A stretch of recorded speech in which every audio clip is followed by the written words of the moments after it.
Good morning students. आज हम पढ़ेंगे स्वरों की मात्रा और उनके उच्चारण स्थान के बारे में। स्वरों की मात्रा, स्वर तो आपको पता ही है 11 होते हैं, तो उनकी मात्रा कौन कौन सी होती हैं उसके बारे में अध्ययन कर लेते हैं। तो ए की तो कोई मात्रा नहीं होती, ए की कोई मात्रा नहीं होती। आ की मात्रा ये वाली होती है, इस प्रकार से एक डंडा होता है, उसको आ की मात्रा कहा जाता है। रे की मात्रा किसी भी अक्षर के नीचे जब ये बात वाली मात्रा लग जाती है, ये रे की मात्रा कहलाती है। रे ई जिसको छोटी ई भी कहा जाता है, उसकी मात्रा ये वाली होती है। ई यानी जिसको बड़ी वाली ई भी कहा जाता है, उसकी मात्रा ये वाली होती है। उच्चारण दोनों का अलग अलग होता है, इसका ई होता है और इसका ई होता है। उ जिसको छोटा ऊ कहा जाता है, उसकी मात्रा ये होती है।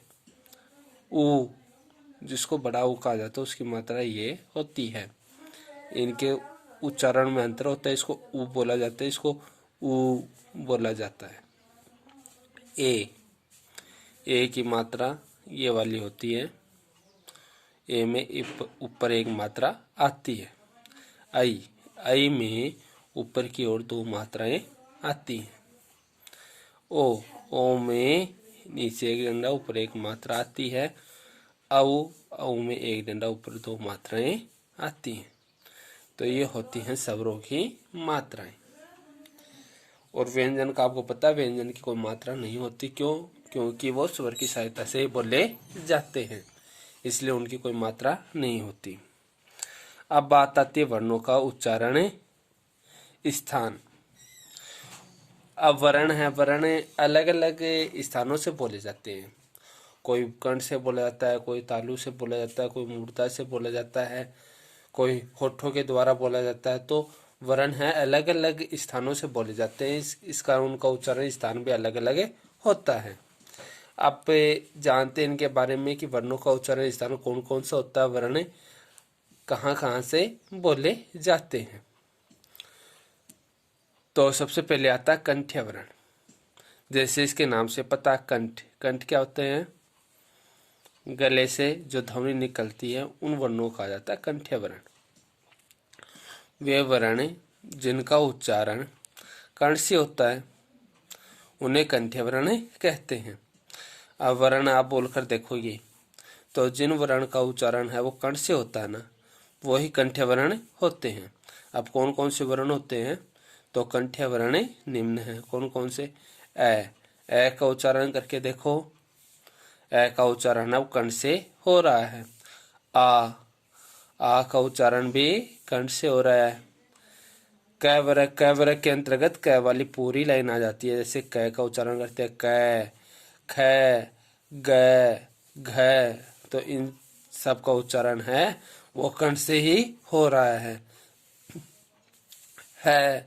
है का उच्चारण भी कर्ण से हो रहा है। और विसर्ग होता है, इसमें है की ध्वनि आती है। विसर्ग में भी है की ध्वनि आती है। तो है का उच्चारण कहाँ से हो रहा है? कर्ण से हो रहा है। तो विसर्ग भी किस में आएंगे? कंठ्य वर्ण में आएंगे। तो आ क वर्ग है और विसर्ग ये कंठ्य वर्ण में आते हैं। क वर्ग के अंतर्गत मैंने आपको बता दिया कि क वर्ग में क वाली लाइन आ जाती है, इसमें क, ख, ग, घ होते हैं। तो ये था अपना कंठ्य वर्ण। अब अपना दूसरा आता है तालव्य वर्ण। तालु क्या होता है? तालु होता है मुख के नीचे वाला भाग। तालु होता है मुख के नीचे वाला भाग, और जो वर्ण हम बोलते हैं तो जीभ मुख के नीचे वाले भाग को छूती है, वो कहलाते हैं तालव्य वर्ण। यानी नीचे वाला भाग को तालु कहते हैं, और जब जो वर्ण बोलते हैं जीभ नीचे वाले भाग को अर्थात तालु को छूती है, वो तालव्य वर्ण होते हैं। देखो इसके बारे में पढ़ते हैं। तालव्य वर्ण के बारे में, वे वर्ण जिनका उच्चारण करते समय जीभ मुख के निचले भाग, मुख का निचला भाग कौन सा? अर्थात तालु को छूती है। यानी वर्णों का हम उच्चारण करते हैं वर्णों का जब उच्चारण करते हैं तो जीभ है मुख के निचले भाग अर्थात तालु को छूती उसे ताल्य वर्ण कहते हैं। तो फिर से देखो, इसमें वे वर्ण जिनका उच्चारण करते समय, वर्णों का क्या कर रहे हैं, उच्चारण कर रहे हैं।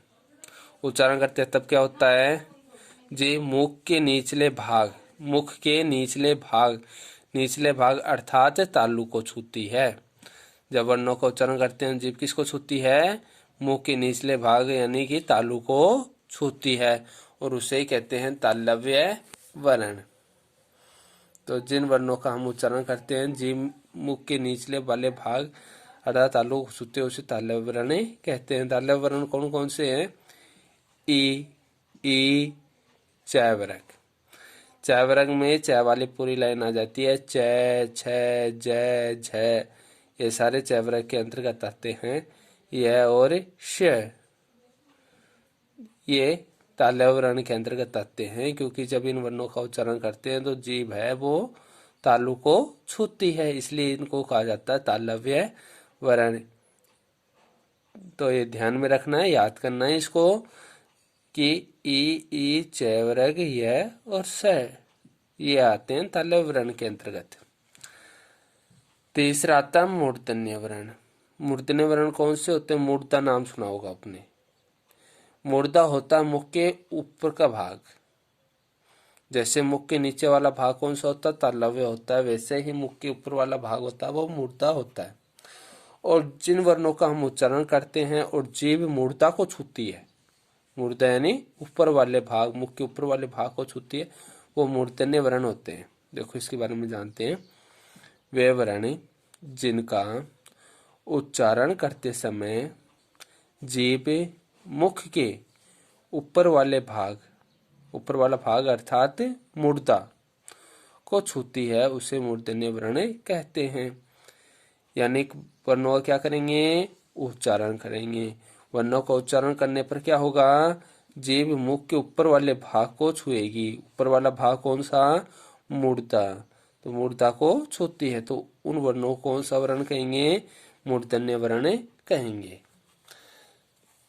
तो वर्णों का हम उच्चारण करते हैं, उच्चारण करते समय जीभ मुख के ऊपर वाले भाग को छूती है तो उसे मूर्धन्य वर्ण कहते हैं। मूर्धन्य वर्ण कौन से हैं, री ट वर्ग र और श, री ट वर्ग र और श, तो ये वर्ण मूर्धन्य वर्ण होते हैं। अब ट वर्ग में आप समझ गए होंगे ट वर्ग कौन सा होता है। ट में जितने वर्ण आते हैं, ट ठ ड ढ, तो ये सारे ट वर्ग के अंतर्गत आते हैं। इसके बाद में अपना आता है चौथा वर्ण दंत्य वर्ण। चौथा वर्ण आता है दंत्य वर्ण। दंत्य वर्ण किसे कहते हैं, नाम से पता, दंत, दंत किसको कहते हैं, दांत को कहते हैं।